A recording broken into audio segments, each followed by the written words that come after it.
And welcome back to the Michael Cohen Show on our continued journey to 500,000 subscribers. We're getting there, so do me a favor, hit subscribe, watch, comment. I'm loving your comments and share with friends because the insanity, it's just not stopping. Like yesterday, Trump met with the Irish Premier, Micheal Martin.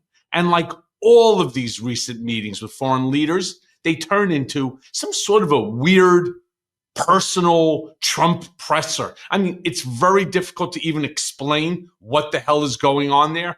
I want to start with what Trump said about the Israel-Palestine conflict. It just devolved into, let's talk about the Israel-Palestine conflict. Now, he started off strong talking with anti-Semitic claims about Chuck Schumer. I do, of course, want to remind everybody that Chuck Schumer is Jewish. Play the clip. People are going to blame the Democrats, and Schumer is a Palestinian as far as I'm concerned. You know, he's become a Palestinian. He used to be Jewish. He's not Jewish anymore. He's a Palestinian. Okay. Wow. So not only does Donald Trump have the full power and authority to destroy the First Amendment to the Constitution, does he not only have the power of the purse of the United States, he has all of these various other powers that somehow have been conferred upon the chief executive, namely himself, but now he also has the ability within which to determine a person's religion, their nation, or their origin. I mean, this is just truly spectacular. Then a reporter goes on and asks about expelling Palestinians. Play the clip. In Israel, and they work to try and bring people together. It's difficult work. What about the president's plans to expel Palestinians out of Gaza? Are you discussing that with him and giving him your... Nobody's expelling any Palestinians. I don't know. Who are you with? I'm with Voice of America, sir. Oh, no wonder. Okay, Voice of America. How he feels about...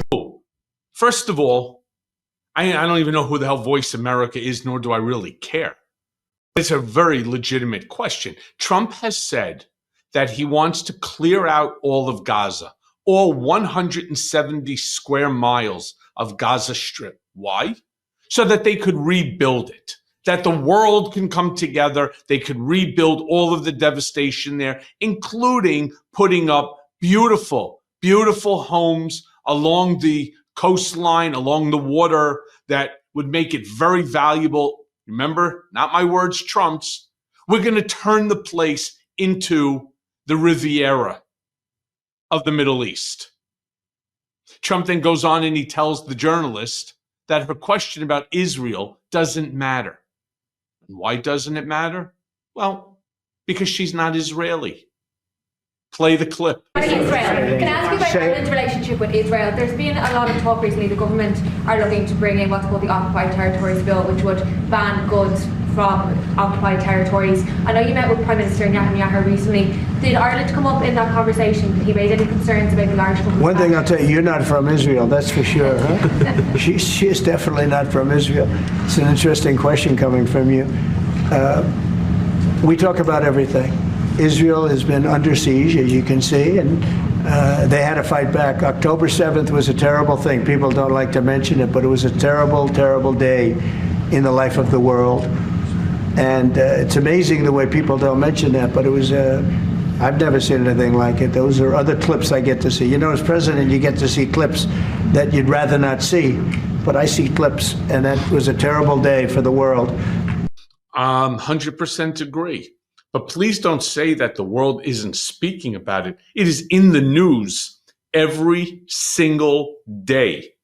Every single day, whether it's a return of the hostage, whether it's return of one of the bodies, whether it's the transfer of the Palestinian soldiers or individuals that are being returned to Gaza.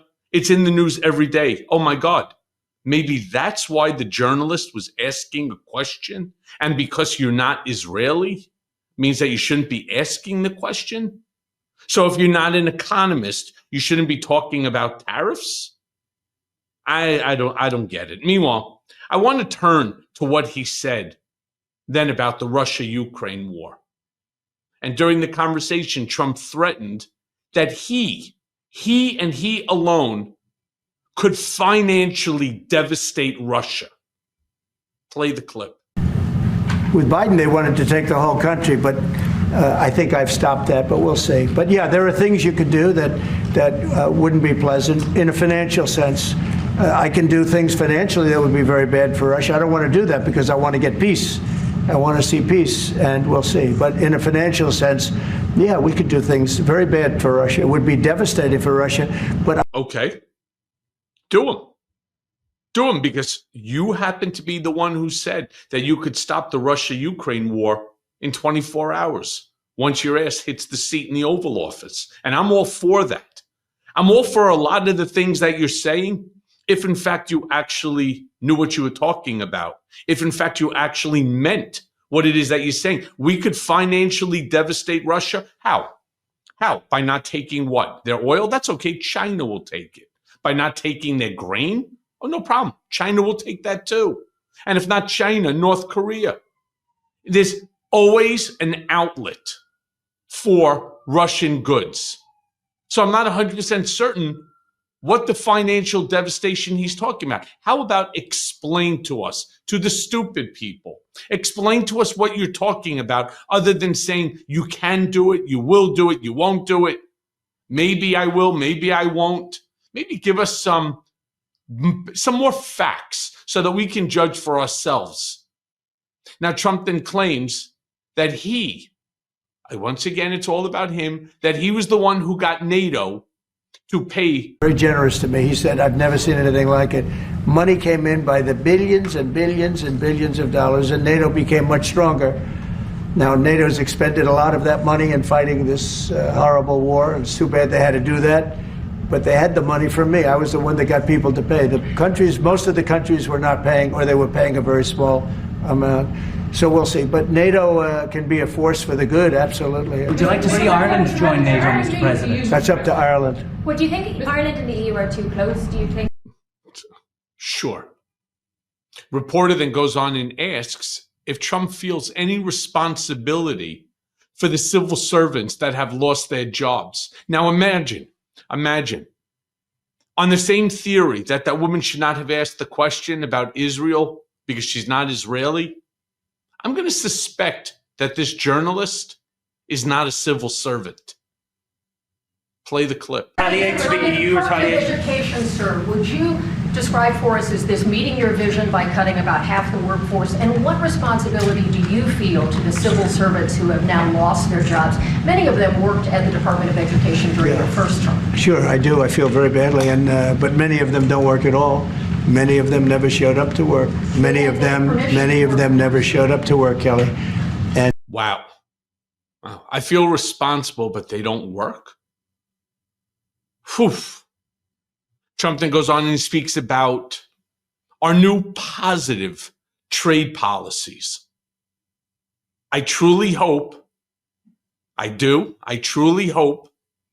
he actually elucidates what he's talking about here. Play the clip. so we've had a lot of bad trade policies, and yet we're doing very well right now.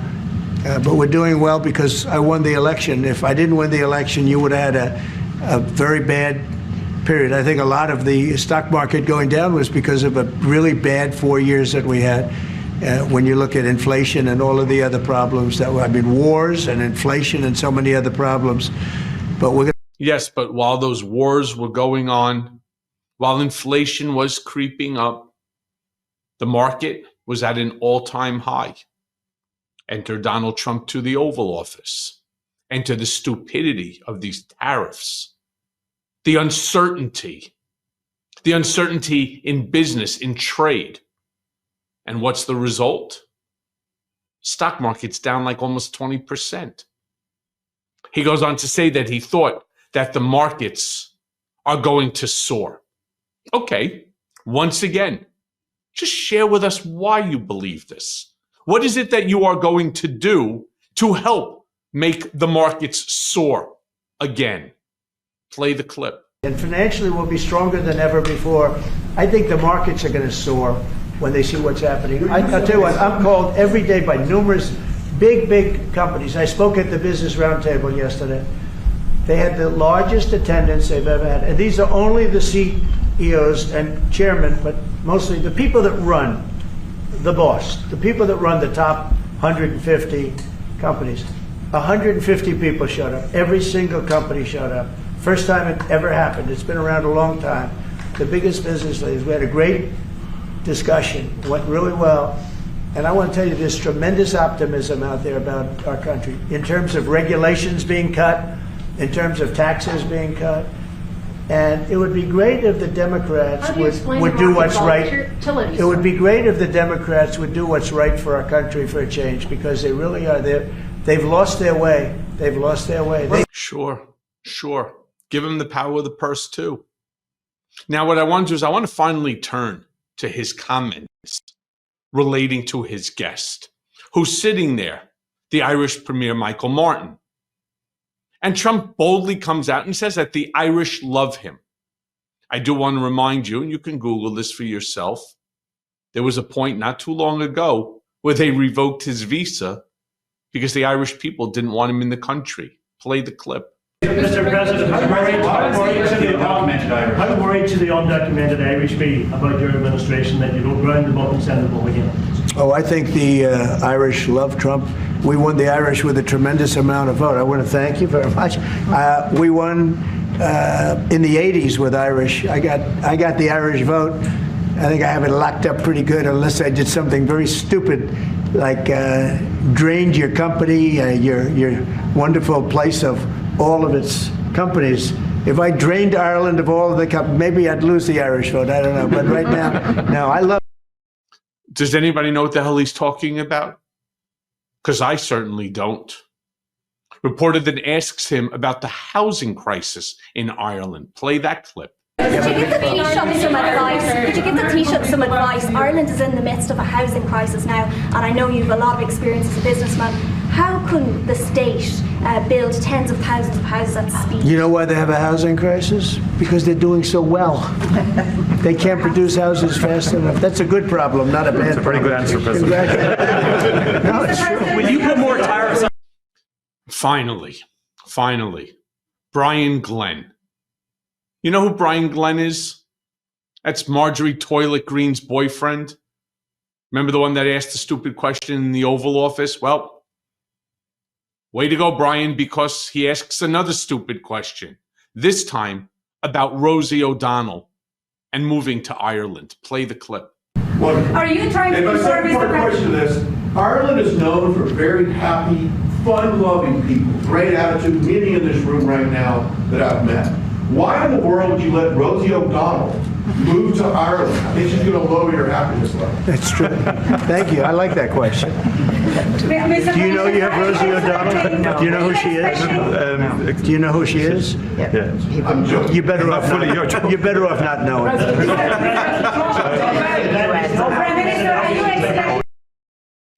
What the hell are these things devolving into? So every day, we, the American people, get a chance to see stupidity in action. We get to see these foreign leaders sit there and kowtow to stupidity. Whether it's about an individual like my friend Rosie, whether it's about the housing crisis that's going on in Ireland, that's great. People are sleeping in the streets because Ireland is doing great. Whether it's about the 200% taxes, whether it's about Trump not taking responsibility or not really feeling much about these civil servants that are losing their jobs at record-breaking numbers, whether he believes that the markets are going to soar. And they just sit there, they smile, they laugh. Is that really what this is supposed to be about, this stupid reality show? Or is it supposed to be something that provides real and legitimate information to the American people? That's what you're going to get here on this show. Nothing but facts, nothing but information so that you could base your decisions and move forward. And as always, thanks for listening. Hey everyone. First of all, thanks for watching. I mean, we're going to be posting daily episodes with reactions and talking about politics. We'll be talking about everything, in fact. So please like and subscribe. Join us on this journey.